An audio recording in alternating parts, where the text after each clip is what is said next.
¿Cuál es la mentira más grande que mantuviste por años y que casi destruye tu vida entera? Usuario anónimo, dice. Durante casi 8 años. Le hice creer a toda mi familia que trabajaba como analista de inversiones de alto nivel para una prestigiosa firma internacional. Salía de casa cada mañana vistiendo un traje elegante. Llevaba un maletín de cuero y regresaba exhausto por la tarde hablando de reuniones interminables y complejas fluctuaciones del mercado.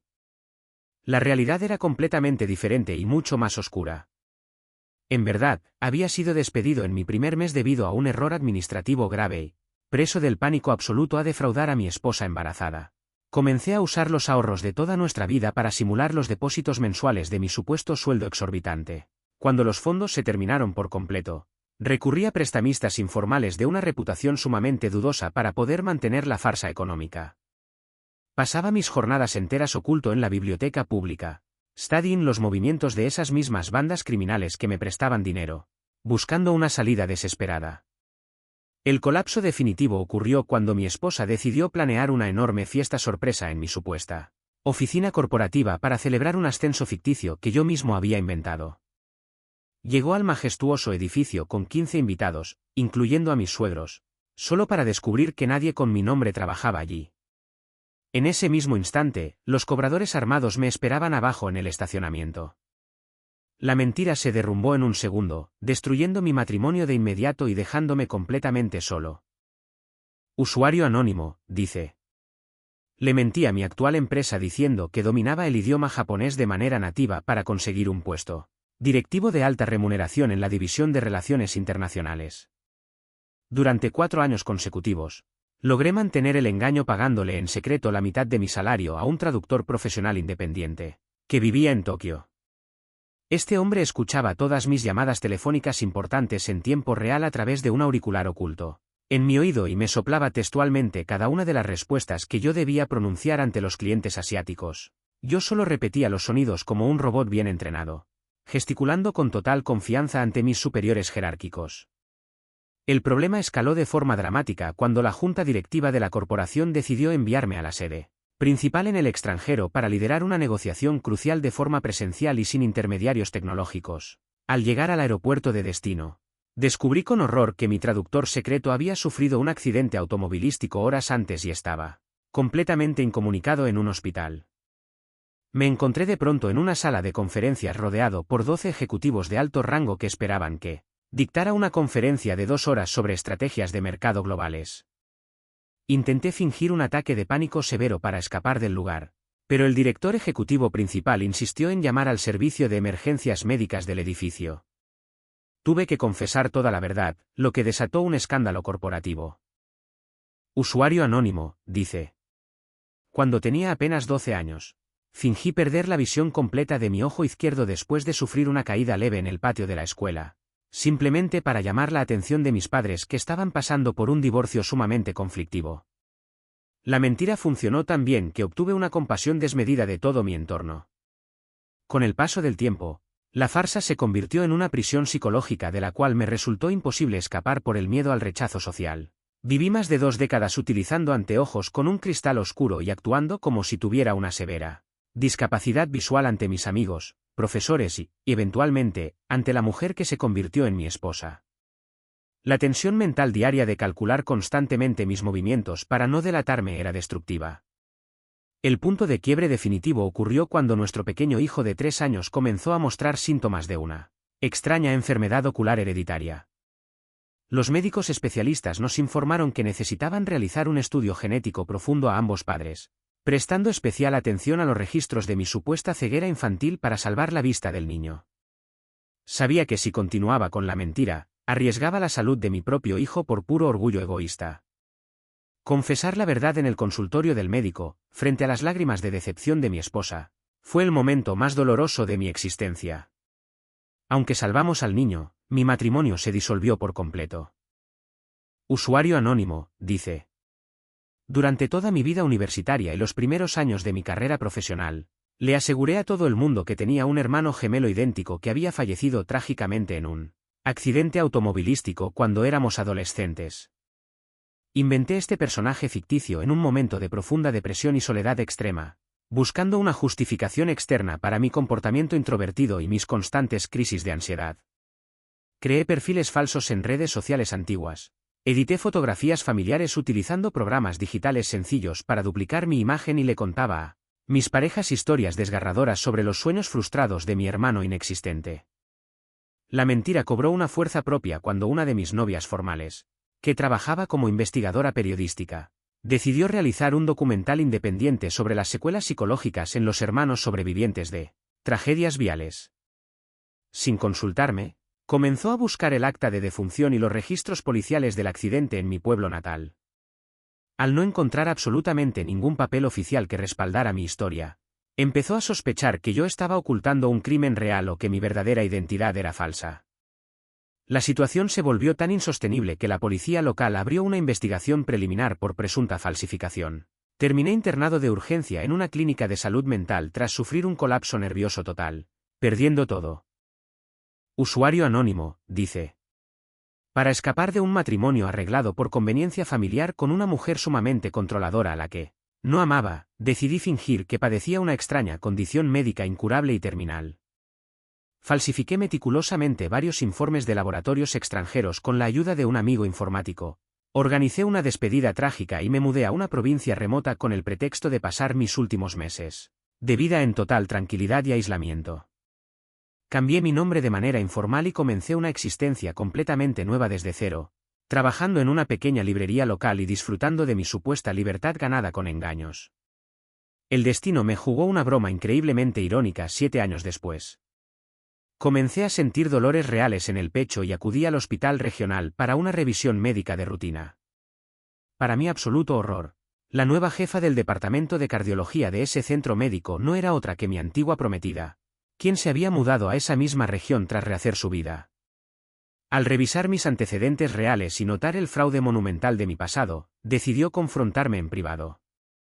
Me amenazó con denunciarme formalmente ante las autoridades por falsificación de documentos públicos si no le pagaba una indemnización económica ridículamente alta. Terminé atrapado en un chantaje financiero perpetuo por parte de la única persona de la que intenté huir desesperadamente. Usuario anónimo, dice. Mis padres son personas extremadamente devotas y conservadoras que siempre soñaron con tener un hijo dedicado por completo a la religión.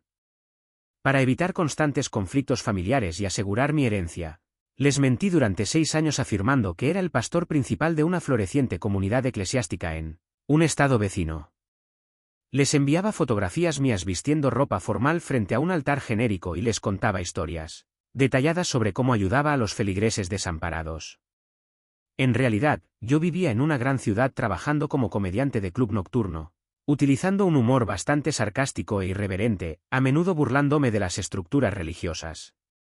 La ironía me golpeó con fuerza un fin de semana en el que mis padres decidieron viajar en automóvil de sorpresa, para escuchar mi sermón dominical. Al no encontrar la iglesia en la dirección postal que les había proporcionado, comenzaron a preguntar a los lugareños, quienes los dirigieron al club nocturno donde yo era la atracción principal esa misma noche. Entraron al establecimiento justo en el momento en que yo estaba en el escenario pronunciando un monólogo sumamente ácido sobre las contradicciones de la fe familiar. El choque de realidades fue tan violento que mi madre sufrió un desmayo y mi padre me desheredó públicamente, frente a toda la audiencia del local. Perdí todo el apoyo de mis seres queridos de inmediato. Usuario anónimo, dice. Hace una década, mi mejor amigo de la infancia falleció de manera repentina debido a un problema cardíaco mientras realizábamos un viaje de campamento en una zona montañosa muy aislada. Su madre anciana sufría de una condición médica terminal extremadamente delicada y los doctores nos habían advertido que cualquier noticia trágica fuerte detendría su corazón de inmediato. Preso de la desesperación y el deseo de protegerla, tomé la controvertida decisión de ocultar el fallecimiento, enterrar su cuerpo temporalmente y asumir la identidad de mi amigo ante ella. Durante 4 años le escribí cartas semanales imitando su caligrafía exacta y realicé llamadas telefónicas simulando su tono de voz.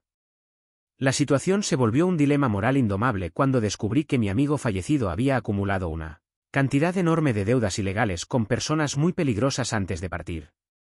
Al haber asumido su identidad de forma tan perfecta ante la sociedad para mantener contenta a su madre, esos cobradores implacables comenzaron a perseguirme a mí directamente, exigiendo el pago inmediato de miles de monedas bajo amenaza de muerte.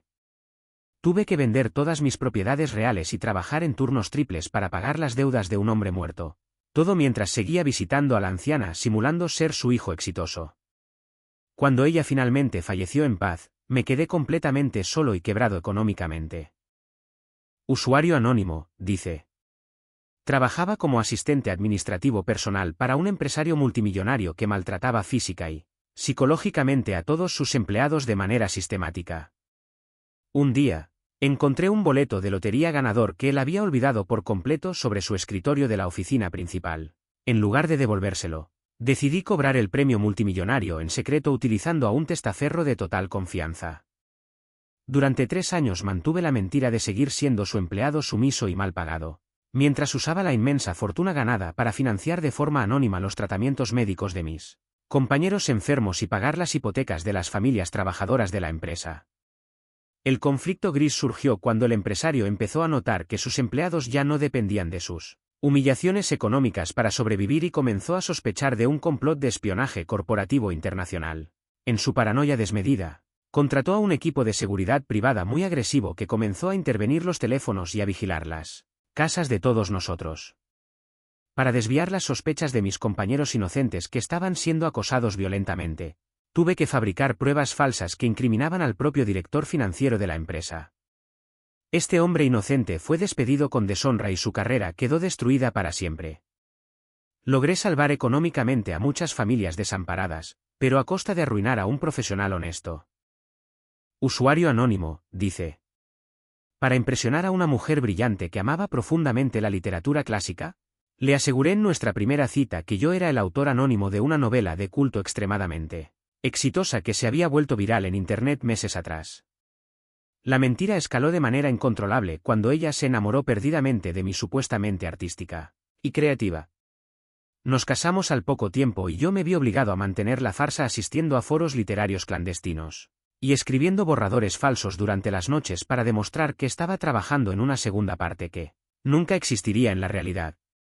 El peligro real se desató cuando el verdadero autor de la novela, un hombre solitario y sumamente inestable mentalmente, descubrió que yo estaba atribuyéndome su obra maestra en círculos sociales selectos. En lugar de demandarme legalmente de inmediato, comenzó a acosarnos de forma sistemática.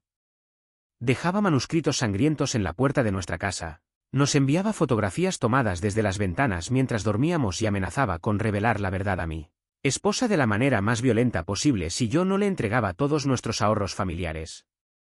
Viví en un estado de terror absoluto durante 2 años, sin poder acudir a las autoridades policiales porque eso implicaría admitir mi fraude ante mi esposa. Cuando la verdad finalmente estalló por un descuido, mi pareja me abandonó. Usuario anónimo, dice.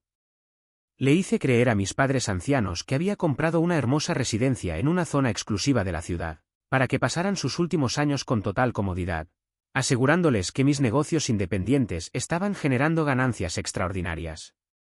En realidad, mi empresa había quebrado por completo debido a las malas decisiones de mis socios y yo me encontraba en una situación de indigencia oculta. Para poder pagar la costosa renta mensual de esa mansión y las facturas médicas de mis padres, vendí todas mis pertenencias valiosas, cancelé mis seguros de salud y pasé 3 años viviendo en el interior de mi viejo automóvil estacionado en un callejón oscuro. La mentira me destruyó físicamente por completo. Comía solo una vez al día las sobras de los restaurantes y me aseaba en los baños públicos de las gasolineras locales antes de visitarlos vistiendo ropa limpia que guardaba en la cajuela. El desenlace trágico ocurrió cuando sufrí un colapso de salud grave debido a la desnutrición severa y la falta de sueño mientras conducía, provocando un accidente automovilístico que me dejó hospitalizado en estado crítico.